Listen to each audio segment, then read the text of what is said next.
इस वीडियो में अपन बात करने वाले हैं निर्माण श्रमिक शिक्षा व कौशल विकास योजना के बारे में, जिसको अपन श्रमिक कार्ड स्कॉलरशिप भी कहते हैं, श्रमिक कार्ड छात्रवृत्ति भी कहते हैं। तो श्रमिक कार्ड छात्रवृत्ति जो है वो क्या होती है, उसकी क्या क्या एलिजिबिलिटी है, किस तरह से उसका फॉर्म भरना है, वो सारी अपन इस वीडियो के अंदर बात करेंगे। ठीक है।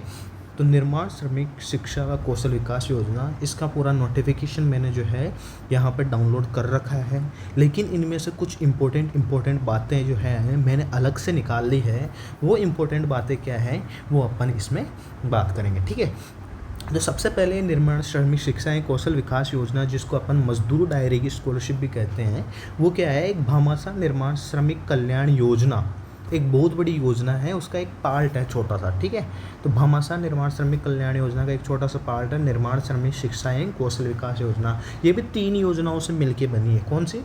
शिक्षा सहायता योजना, मेधावी छात्र छात्रा को नकद पुरस्कार योजना और कौशल शक्ति योजना। इन तीनों को मिला के क्या बनाया? निर्माण श्रमिक शिक्षा व कौशल विकास योजना, जिसको अपन मजदूर डायरी की स्कॉलरशिप बोलते हैं। ठीक है। उसका उद्देश्य क्या है? तो इसका उद्देश्य है कि जो कंस्ट्रक्शन वर्कर होते हैं, जो मजदूर होते हैं, जो श्रमिक होते हैं, उनके बच्चों की शिक्षा का विकास करना, उसको शिक्षा के लिए प्रोत्साहित करना और उनका जो कौशल है उनका विकास करना, यानी कि उनकी स्किल डेवलपमेंट करना। ठीक है। स्किल को डेवलप करना, कौशल का विकास करना। ठीक है। तो ये इसका उद्देश्य है। पूरे राजस्थान में, कंप्लीट राजस्थान में मज़दूरों के, श्रमिकों के बच्चों के लिए ये स्कॉलरशिप होने वाली है। बच्चों में कौन सी होगी? गर्ल्स भी है और बॉयज़ भी है। उसके अलावा श्रमिक की बीवी यानी पत्नी के लिए भी ये स्कॉलरशिप होने वाली है, अगर वो पढ़ाई करती है तो। ठीक है। उसके बाद ये स्कॉलरशिप जो है 1 जनवरी 2016 से पूरे राजस्थान में लागू थी। ये तो बेसिक बातें हो गई। अब बात करते हैं इसके बेनिफिट क्या होंगे। ठीक है। तो बेनिफिट की बात करें तो ये जो है कक्षा 6 से 8 तक के छात्रों को ये बेनिफिट दिए जाएंगे। छात्रा या विशेष योग्यजन वो होते हैं जो पर्सन विद डिसेबिलिटी होते हैं। ठीक है। जो कि दिव्यांग बच्चे होते हैं, उनके लिए ये है। उसके बाद 9वीं से 12वीं तक इतनी स्कॉलरशिप है। ITI के बच्चों के लिए और छात्राओं के लिए ये स्कॉलरशिप है। कोई डिप्लोमा कर रहे हैं तो उनके लिए ये स्कॉलरशिप है। ठीक है। तो डिप्लोमा का यहाँ, डिप्लोमा से क्या मतलब है? डिप्लोमा से मतलब है आप पॉलिटेक्निक, ITI, इंजीनियरिंग या अदर डिप्लोमा कर रहे हो, GNM वगैरह, या कुछ और कोई सा भी डिप्लोमा कर रहे हो तो वो डिप्लोमा इसके अंतर्गत आएगा। तो डिप्लोमा वाले छात्रों को 10,000 रुपये और छात्रा को 11,000 रुपये कन्फर्म है ये मिलेगा। अगर आप मजदूर डायरी आपके पिताजी के पास है तो एक कंफर्म है, आपको मिलेगा ही मिलेगा। ठीक है। उसके बाद में जो है डिप्लोमा के लिए, डिप्लोमा जो है अगर आप 12वीं पास करने के बाद डिप्लोमा कर रहे हो, ठीक है, 12वीं पास होने के बाद, तो आपको स्कॉलरशिप जो है ये वाली मिलेगी। कौन सी वाली? ये डिप्लोमा वाली। ठीक है। अगर आप ग्रेजुएशन के बाद में अगर डिप्लोमा कर रहे हो तो आपको कौन सी मिलेगी? ये वाली ग्रेजुएशन वाली स्कॉलरशिप मिलेगी। और अगर PG के बाद, पोस्ट ग्रेजुएशन के बाद, स्नातकोत्तर के बाद में अगर आप ये डिप्लोमा कर रहे हो तो आपको ये वाली स्कॉलरशिप मिलेगी। ठीक है। ये ध्यान रखें। उसके बाद में जनरल ग्रेजुएशन यानी कि स्नातक सामान्य के लिए 13,000 रुपये हैं, छात्राओं और विशेष योग्यता 15,000 रुपये हैं। स्नातक के लिए इतने हैं और स्नातकोत्तर के लिए इतने हैं। और प्रोफेशनल, यहाँ पर स्नातकोत्तर प्रोफेशनल के लिए है और स्नातकोत्तर सामान्य के लिए है, प्रोफेशनल के लिए इतनी स्कॉलरशिप दी गई है। अब स्नातक प्रोफेशनल क्या होता है, जनरल क्या होता है? देखो, ग्रेजुएशन जनरल कैसे बोलते हैं? अगर आप BA कर रहे हो, BCom कर रहे हो, BSc कर रहे हो, B.Ed कर रहे हो, इंटीग्रेटेड कोर्स कर रहे हो कोई, तो वो है आपका जनरल ग्रेजुएशन। स्नातक सामान्य। और स्नातक प्रोफेशनल किसे बोलते हैं? ग्रेजुएशन प्रोफेशनल किसे बोलते हैं? अगर आप मेडिसिन के फील्ड में कोई कर रहे हो या इंजीनियरिंग के फील्ड में कर रहे हो या LLB वगैरह कर रहे हो तो उनको बोला जाता है। ठीक है। जैसे LLB कर रहे हो तो आपको क्या बोला जाएगा? MBBS, BE, BTech, BR, LLB कर रहे हो तो आपको प्रोफेशनल अंडर ग्रेजुएट कोर्स बोला जाएगा। वैसे ही पोस्ट ग्रेजुएशन यानी स्नातकोत्तर general graduation, general post graduation क्या होती है और प्रोफेशनल क्या होती है? जनरल में तो आप MA कर रहे हो, MCom कर रहे हो, MSc कर रहे हो, ये सब होते हैं जनरल पोस्ट ग्रेजुएट। और प्रोफेशनल पोस्ट ग्रेजुएट कोर्स कौन से होते हैं? जैसे आप MS कर रहे हो, MD कर रहे हो, MTech कर रहे हो, MArch कर रहे हो, MBA कर रहे हो, तो ये सारे पोस्ट ग्रेजुएट प्रोफेशनल कोर्स होते हैं। तो इनके लिए कौन कौन सी स्कॉलरशिप है वो आप यहाँ पे देख सकते हो। ठीक है। स्क्रीनशॉट ले सकते हो। ये मैंने उस PDF में से जो नोटिफिकेशन है निर्माण श्रमिक कौशल विकास योजना का, उसमें से मैंने निकाला है।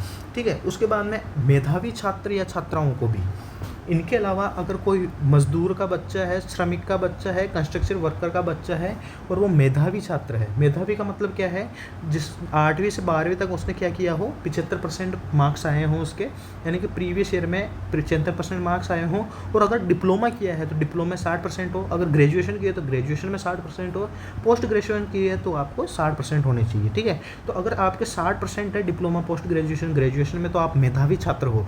अगर 8वीं से लेकर 12वीं क्लास तक आपके 75% मार्क है तो आप मेधावी छात्र हो, ठीक है। इस चीज़ का ध्यान रखें।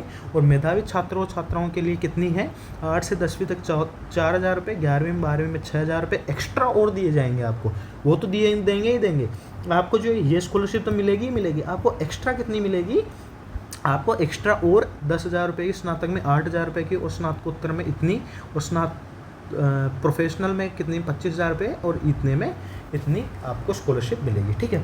अब कौन कौन फॉर्म भर सकता है वो देखते हैं। तो कौन कौन में, सबसे पहले आपके पास मजदूर डायरी होनी चाहिए। मजदूर डायरी क्या होती है, श्रमिक कार्ड क्या होता है, वो मैं नेक्स्ट वीडियो के अंदर बताऊंगा, जब अपन देखेंगे कि ऑफलाइन आप कैसे अप्लाई कर सकते हो निर्माण श्रमिक कौशल योजना में, और उसके बाद वाले वीडियो में मैं बताऊंगा कि आप ऑनलाइन मजदूर डायरी की स्कॉलरशिप में कैसे अप्लाई कर सकते हो, ठीक है। तो सबसे पहले कौन कौन फॉर्म भर सकता है, तो पहली चीज़ आपके पास क्या होनी चाहिए, मजदूर डायरी होनी चाहिए, यानी कि श्रमिक कार्ड होना चाहिए। दूसरी चीज़ है आपके जो है मजदूर के 2 बच्चों को, अधिकतम 2 बच्चों को मिलेगी है। अगर आपके जो है 4 बच्चे हैं तो 4 में से सिर्फ 2 बच्चों को ये स्कॉलरशिप दी जाएगी। अगर 2 बच्चे नहीं हैं तो आप 1 बच्चे को दे सकते हो और पत्नी को दे सकते हो। अगर आपकी पत्नी भी, मजदूर की पत्नी भी अगर पढ़ाई कर रही है तो उसको 1 बच्चे को या पत्नी को मिल सकते हैं, यानी कि मैक्सिमम 2 जनों को ही मिलेगी, ठीक है। तो या तो 2 बच्चों को दिलवा लो या 1 बच्चे और पत्नी को मिला लो। अब पत्नी जो है 35 साल से कम उम्र की होनी चाहिए, और पत्नी और बच्चे जो है रेगुलर स्टूडेंट होने चाहिए, यानी कि किसी भी स्नातक कर रहे हो, स्नातकोत्तर कर रहे हो या कक्षा कर रहे हो तो वो रेगुलर स्टूडेंट में होने चाहिए। और अगर मेधावी छात्र है तो सभी मेधावी छात्रों को स्कॉलरशिप मिलेगी, ठीक है। यानी कि कहने का मतलब है कि मजदूर है कोई, मजदूर के जो है 4 बच्चे हैं, तो 4 बच्चे अगर चारों के चारों मेधावी है तो आपको जो है चारों को स्कॉलरशिप मिलेगी। अगर 4 में से 3 मेधावी है तो तीनों को स्कॉलरशिप मिलेगी, 2 मेधावी है तो 2 को मिलेगी, और 2 तो मिनिमम मिलती ही है। अगर मान लीजिए मेधावी नहीं है तो मजदूर है, तो मजदूर के 4 बच्चे हैं लेकिन 4 मेधावी नहीं है तो सिर्फ 2 बच्चों को ही उनको स्कॉलरशिप दी जाएगी।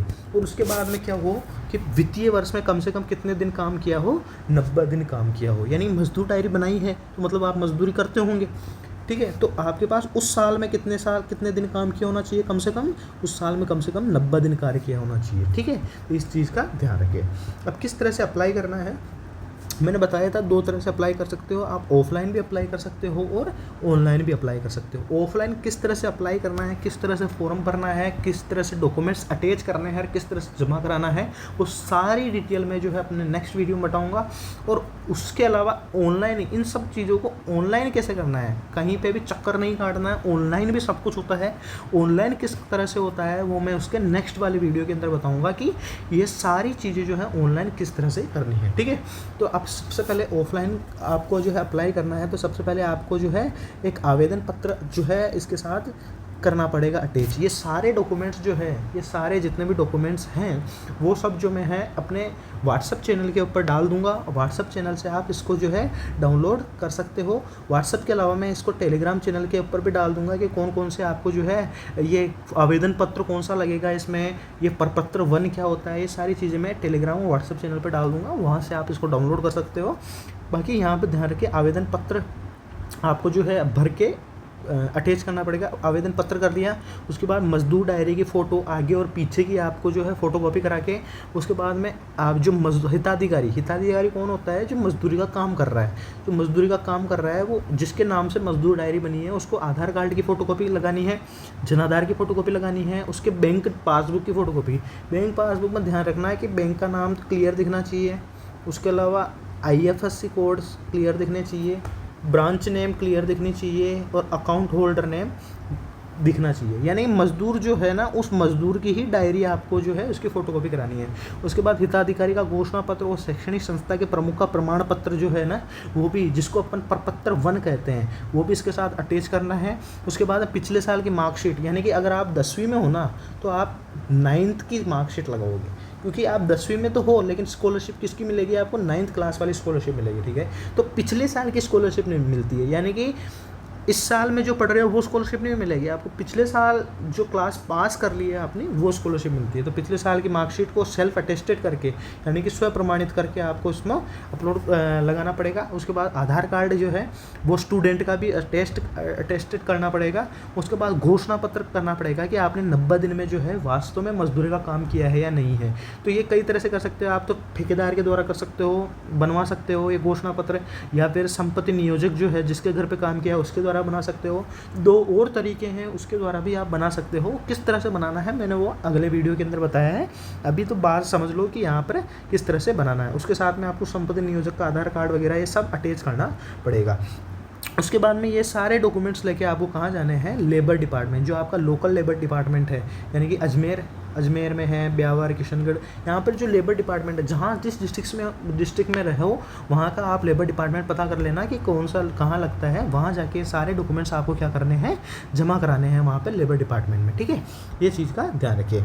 और ऑनलाइन कैसे करना है वो सारी चीज़ें मैं डिटेल में जो है इसके बाद वाले वीडियो के अंदर बताऊंगा कि ऑनलाइन इसका कंप्लीट फॉर्म कैसे फिल करना है और किस तरह से डॉक्यूमेंट्स आपको बनवाने हैं। और मैं आपको प्रूफ भी बताऊंगा कि जो है किन किन मैंने जिन जिन का फॉर्म भरा था उनको स्कॉलरशिप मिली है या नहीं है, ठीक है।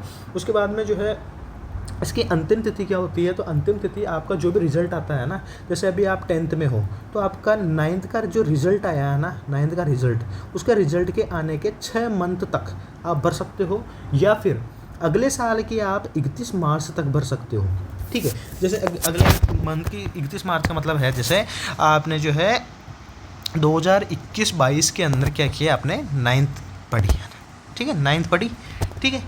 आपका रिजल्ट आ गया था 22/7/2022 को, ठीक है, 9, ठीक है, ये रिजल्ट आ गया था। तो आप इसके 6 महीने तक फॉर्म भर सकते हो, यानी कि 6 महीने कितने हो गए, यानी कि 22/1/2023 तक आप इसका फॉर्म भर सकते हो। या फिर आप जो है कब तक फॉर्म भर सकते हो, 31 मार्च 2023 तक, यानी कि या तो 31 मार्च, अगली 31 मार्च तक भर सकते हो, या 6 महीने के भीतर उसका फॉर्म भर सकते हो, जो भी बाद में हो। यानी कि ये पहले है, ये बाद में है, तो जो भी बाद में है ना उस तक आप फॉर्म भर सकते हो। यानी 31 मार्च, अगले साल के 31 मार्च तक तो भरना ही है आपको, ठीक है। तो ये इसकी अंतिम तिथि होती है। ये सारी चीज़ें इस पूरी अधिसूचना के अंदर लिखी गई है। ये इसका फॉर्म भी इसमें दिया गया है, लेकिन ये फॉर्म अभी नहीं चलता है, इस चीज़ को ध्यान रखें। ये फॉर्म बिल्कुल भी काम नहीं करता। ये हिताधिकारी की घोषणा, ये अभी नया फॉर्मेट आ गया है। वो नया फॉर्मेट क्या है वो मैं सारी चीज़ें आपको इसमें बता दूंगा। और यहाँ पर कुछ चीज़ें लिखी गई है वो मैं अगले वीडियो के अंदर बताऊँगा कि किस तरह से आपको इसका फॉर्म भरना है, ठीक है। तो इस चीज़ का ध्यान रखिए।